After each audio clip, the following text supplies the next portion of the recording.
ચાલો આજે 8051 માઇક્રોકન્ટ્રોલરની દુનિયામાં એક ઊંડી ડૂબકી મારીએ.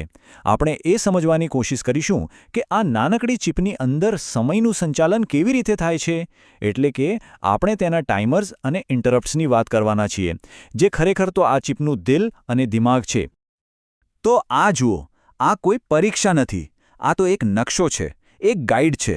દરેક સવાલ આપણને 8051ની એક નવી ક્ષમતાને સમજવામાં મદદ કરશે. તો તૈયાર છો આ સફર માટે? ચાલો શરૂ કરીએ. આપણો પ્લાન એકદમ સિમ્પલ છે. પહેલાં ટાઈમર્સ શું છે એ સમજીશું, પછી એને કંટ્રોલ કેવી રીતે કરવા એ જોઈશું, એના અલગ અલગ ઓપરેટિંગ મોડ્સ વિશે જાણીશું, અને છેલ્લે જ્યારે ટાઈમર પોતાનું કામ પૂરું કરે ત્યારે શું થાય છે એની વાત કરીશું. તો સૌથી પહેલાં વાત કરીએ 8051 ટાઈમર્સની. સાચું કહું તો આ માઇક્રોકન્ટ્રોલરના ધબકારા જેવા છે. એના વગર કોઈપણ કામ સમયસર અને ચોકસાઈથી થઈ જ ન શકે. તો આ ટાઈમર્સ આટલા ખાસ કેમ છે? કારણ કે એનાથી 8051 એકસાથે બે કામ કરી શકે છે. જરા વિચારો, રસોડામાં ઓવનમાં કેક મૂકીને તમે ટાઈમર સેટ કરી દો છો અને પછી બીજા કામે લાગી જાઓ છો, બરાબર? તમે કેકની સામે ઊભા નથી રહેતા. બસ 8051 માટે ટાઈમર આ જ કામ કરે છે. એ બેકગ્રાઉન્ડમાં સમય ગણતું રહે છે, જેથી મુખ્ય પ્રોસેસર બીજા અગત્યના કામો કરી શકે. પણ સવાલ એ છે કે આપણે આ ટાઈમર્સને કહીશું કેવી રીતે કે શું કરવાનું છે? એના માટે હોય છે સ્પેશિયલ ફંક્શન રજિસ્ટર્સ, એટલે કે SFRs. આને તમે ટાઈમરનું કમાન્ડ સેન્ટર કે કંટ્રોલ પેનલ સમજી શકો છો. આ કંટ્રોલ પેનલમાં બે મુખ્ય બટન છે, TMOD અને TCON. TMOD એટલે કે ટાઈમર મોડ રજિસ્ટર.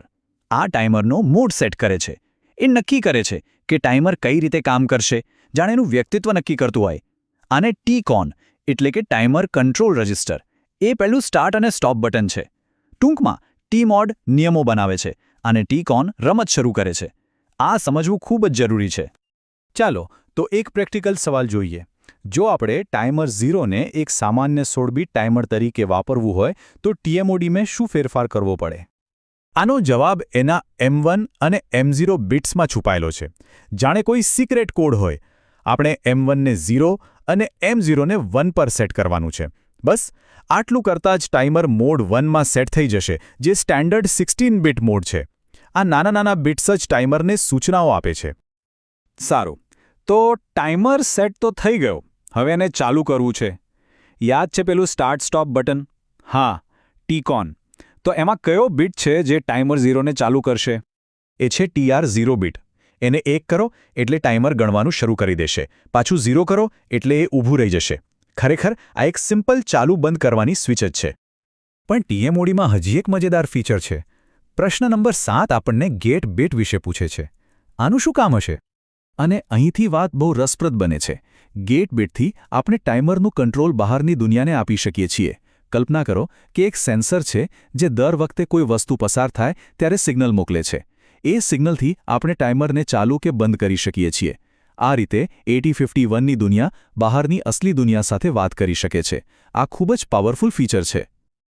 આપણે મોડ સેટ કરતા તો શીખી ગયા, પણ આ મોડ છે શું અને એ કયા કયા કામમાં આવે છે? ચાલો હવે એના પર એક નજર કરીએ. અહીં 4 મુખ્ય મોડ્સ છે. મોડ 0 હવે બહુ વપરાતો નથી. મોડ 1 આપણો સ્ટાન્ડર્ડ 16 બીટ ટાઈમર છે. પણ ખરી મજા તો મોડ 2 અને મોડ 3માં છે. ચાલો એમને જરા નજીકથી ઓળખીએ. તો આમાંથી કયો મોડ છે જેની પાસે ઓટો રિલોડનો સુપર પાવર છે, એટલે કે એવું કામ જે આપમેળે ફરીથી થતું રહે? એ છે મોડ 2નો જાદુ. ઓટો રિલોડનો મતલબ છે કે જ્યારે ટાઈમર ગણતરી પૂરી કરે ત્યારે એ આપમેળે પોતાની મૂળ કિંમત પર પાછું આવી જાય અને ફરીથી ગણવાનું શરૂ કરી દે. આ એવા કામો માટે બહુ ઉપયોગી છે જેમાં વારંવાર એક સરખા સમયની જરૂર પડે. બસ એકવાર સેટ કરો અને બધી ભૂલી જાઓ. અને હવે વાત કરીએ પેલા રહસ્યમય મોડ 3ની. પ્રશ્ન નંબર 6 પૂછે છે કે એવું કયું ફીચર છે જે એક ટાઈમરમાંથી 2 ટાઈમર બનાવી દે? આ મોડ 3ની ખાસિયત છે. એ ટાઈમર 0ને 2 અલગ અલગ 8 બીટ ટાઈમરમાં વહેંચી શકે છે. આમ તો 8051માં 2 જ ટાઈમર હોય છે, પણ આ યુક્તિથી આપણને અસરકારક રીતે ત્રીજો ટાઈમર મળી જાય છે. જ્યારે કોઈ મોટા પ્રોજેક્ટ પર કામ ચાલતું હોય ત્યારે આ એક વરદાન જેવું છે. તો ટાઈમર ગણતરી કરી રહ્યો છે, પણ જ્યારે એ પોતાની છેલ્લી કિંમત પર પહોંચે ત્યારે શું થાય? આ સવાલ આપણને આપણા આગલા અને ખૂબ જ મહત્વના વિભાગ પર લઈ જાય છે, ઓવરફ્લો અને ઇન્ટરપ્ટ્સ. આ પ્રક્રિયા ખૂબ જ સરળ છે. ટાઈમર ગણવાનું શરૂ કરે છે, ઉપરને ઉપર, જ્યાં સુધી એ એની મહત્તમ કિંમત સુધી ન પહોંચે, અને પછી બૂમ, એ શૂન્ય પર પાછું આવી જાય છે.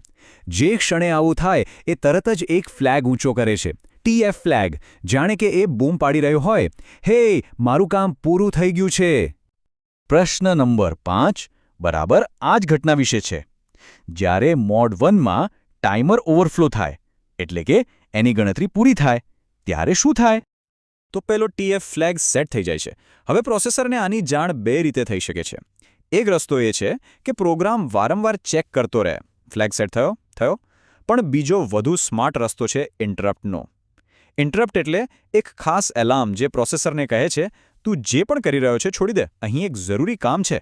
અને માત્ર ટાઈમર જ નહીં, બીજા ઘણા સ્રોત પણ આવા ઇન્ટરપ્ટ મોકલી શકે છે.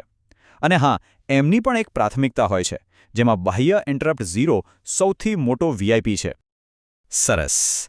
તો ચાલો આપણે જે બધું શીખ્યા એને ફટાફટ એકસાથે જોઈ લઈએ અને આખી વાતનો સાર સમજી લઈએ.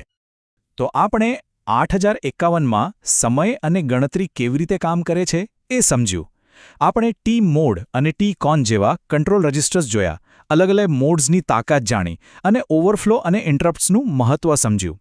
પણ હવે હું આ સફરના અંતે એક સવાલ પૂછવા માંગુ છું. હવે જ્યારે આ મૂળભૂત સિદ્ધાંતો સ્પષ્ટ છે, ત્યારે એનો ઉપયોગ કરીને શું બનાવી શકાય? દરેક ડિજિટલ ઘડિયાળ, દરેક ટ્રાફિક લાઇટ, દરેક ઓટોમેટિક મશીન, આ બધાની પાછળ આ જ સરળ તર્ક કામ કરે છે. તર્ક હવે આપણી સામે છે, બાકી બધું કલ્પના શક્તિ પર છે.